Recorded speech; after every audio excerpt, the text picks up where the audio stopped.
Friends, வாங்கம்மா கனி cooking channel. இப்போ வந்து நம்ம குடல் செய்ய போகிறோம். அது வந்து குடல் வந்து நல்லா க்ளீன் பண்ணி நல்லா குட்டி குட்டி பீசஸாக கட் பண்ணி வச்சுருக்கோம்.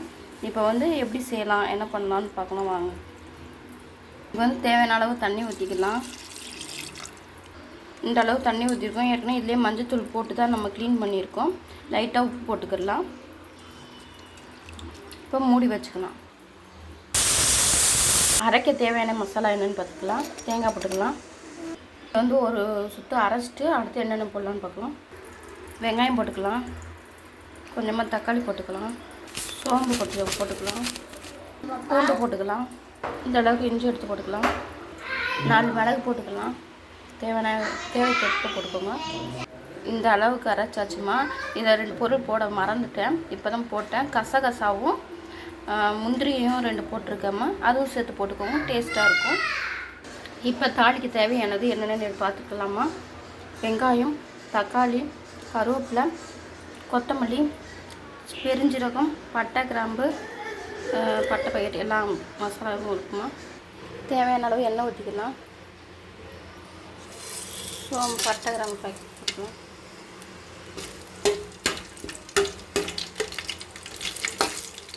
கருவேப்பிலை போடலாம். வெங்காயம்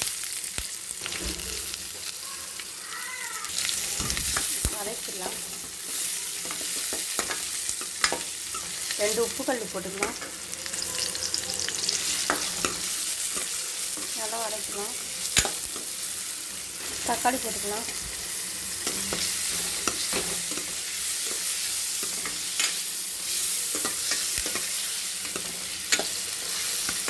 அரைச்சி பேஸ்ட்டை ஊற்றிக்கலாம். நல்லா கிளறிக்கணும். பச்சை வடை போகிற அளவுக்கு நம்ம வதக்கிடலாம். இதில் வந்து மசாலா தூள் என்னென்ன போடலான்னு பார்க்கலாம். மிளகாய் தூள் 1 ஸ்பூன் போட்டுக்கலாம். தனியாத்தூள் போட்டுக்கலாம். 1.5 ஸ்பூன் போட்டிருக்கு தனியாத்தூள். கரம் மசாலா கொஞ்சம் போட்டுக்கலாம். மசாலா எல்லாத்தையும் நல்லா இந்த எல்லாமே பச்சை வடை அளவுக்கு போகிற அளவுக்கு நம்ம வதக்கி வச்சுக்கலாம். ஒன்றோட ஒன்று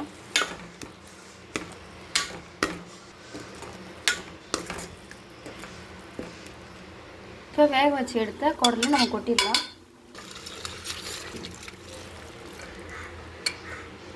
நல்லா கிளறி விட்டுக்கலாம்.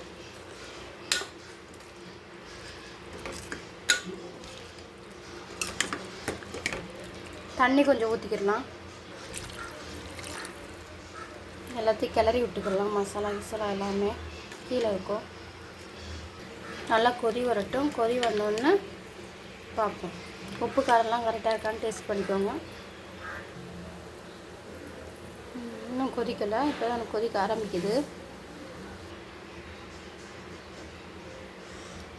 நல்லா பச்சை வடை போகிற அளவுக்கு நல்லா கொதிக்கணுமா. அந்த குடலும் மசாலாவும் ஒன்றோட ஒன்று சேர்ந்து நல்லா வருமா.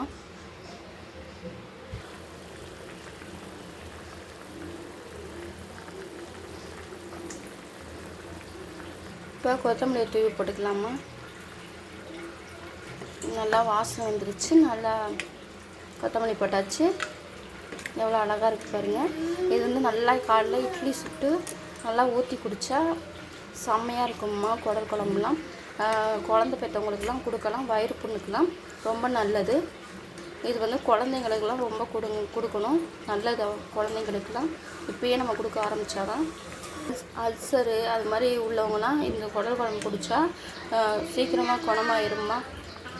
உங்களுக்கு இந்த வீடியோ பிடித்திருந்தால் லைக் பண்ணுங்கள், ஷேர் பண்ணுங்கள், சப்ஸ்கிரைப் பண்ணுங்கம்மா. நீங்கள் எந்த மாதிரி குழம்பு வைப்பீங்கன்ட்டு எனக்கு கமெண்ட் பண்ணுங்கள். இது வந்து நம்ம ஸ்டைலு குடல் குழம்புமா. இந்த மாதிரி தான் நான் வைப்பேன்.